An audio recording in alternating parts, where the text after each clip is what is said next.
Base under siege, spooky monsters, feisty doctor, lots of running, and the TARDIS is not happy. Let's go under the lake. Episode 3 of Series 9, Under the Lake, written by Toby Whithouse, directed by Daniel O'Hara. Now this is Whithouse's 5th script for Doctor Who, and this is the 3rd Doctor that he's written for. Whithouse, by the way, also created the series Being Human, a show that featured 3 20-somethings as roommates. They just happened to be a vampire, a werewolf, and a ghost. So finding new twists on the supernatural is right in the Whithouse wheelhouse. Whithouse has already brought vampires to Doctor Who. Now he's bringing ghosts.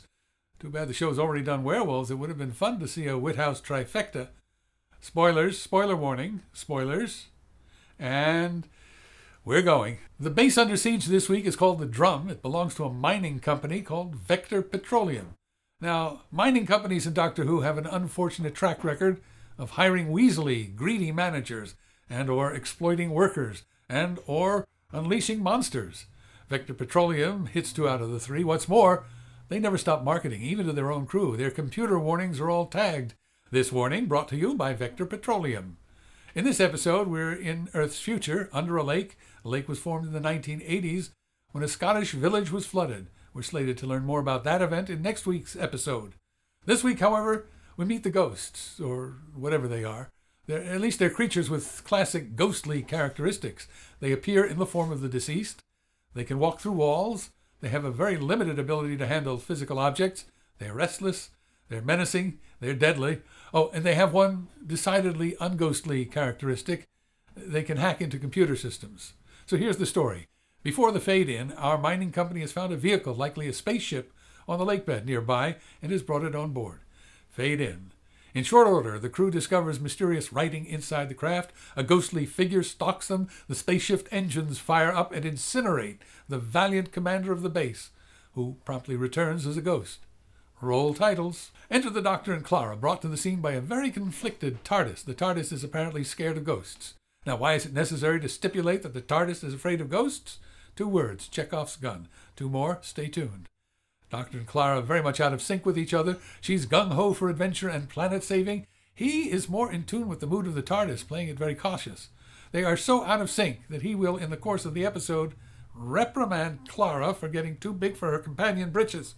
Apparently it doesn't matter how big the TARDIS is on the inside. It has room for only 1 doctor at a time, and Clara ain't it. Clara and the Doctor are so out of sync with each other, when she asks for a high five, he ignores her. Chilly.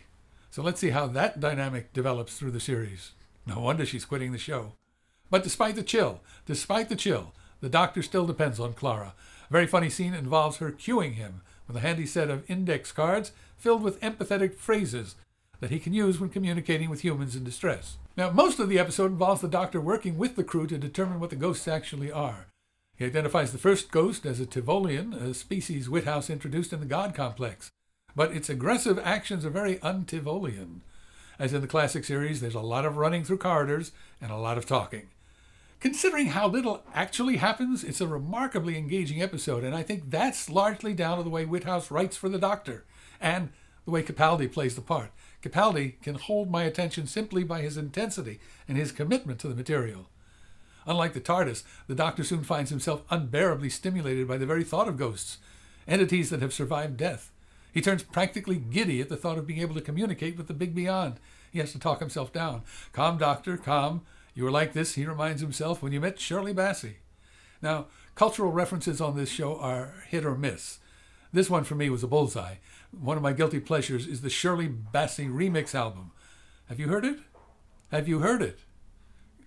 Calm, Mickeleh, calm. The Doctor's outside fascination with the mystery of the ghosts looms so large in this episode, and his smug arrogance is so dominating, he pretty much overshadows the crew of the base. We don't get to know them except as stereotypes. The greedy one, the scared one, the valiant one. That's the one who fried in the cold open.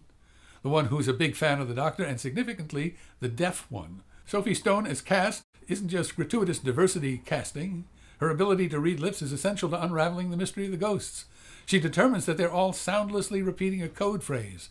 The dark, the sword, the forsaken, the temple.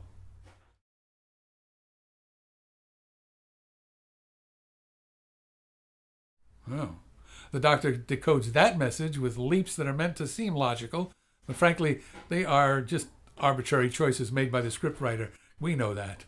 For me, this is the weakest link in the story. The dark is space. Okay, possibly. The sword is the dangling sword from the belt of the constellation Orion. See, that's the one that's really problematic. The Forsaken is the flooded town under the lake. The temple is the church in the middle of the town. The Doctor supposes that all that is a kind of coordinate, beckoning someone or something to come to the spot where they are now. Could we just talk about the Sword of Orion for a bit? The stars and the nebula in the sword don't point to Earth. I mean, when we look up from the Earth, we have the illusion they're pointing down, but they're not pointing to this planet.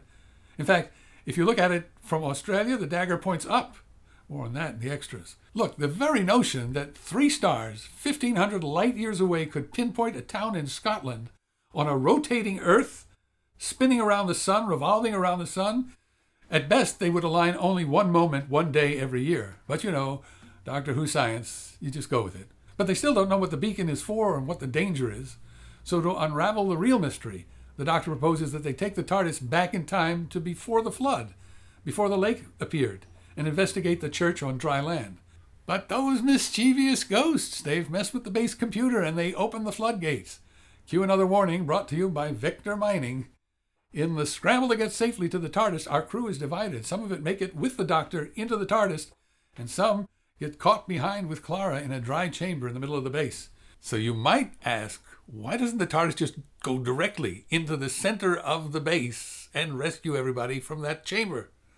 Ah, Chekhov's gun. Remember, I told you to keep that in mind. They told us at the beginning of the show that TARDIS is afraid of ghosts. The TARDIS can't go in there. So the TARDIS has to go back in time to work on this problem. It's therapy for the TARDIS. That's what it is. It's therapy for the TARDIS. Then, if all goes well, they'll be able to return and effect the rescue. If all goes well. But just before fade out, we find a disastrous bit of evidence that things did not go well. In fact, they went very, very badly. To be continued. Until next time, I'm Mickeleh.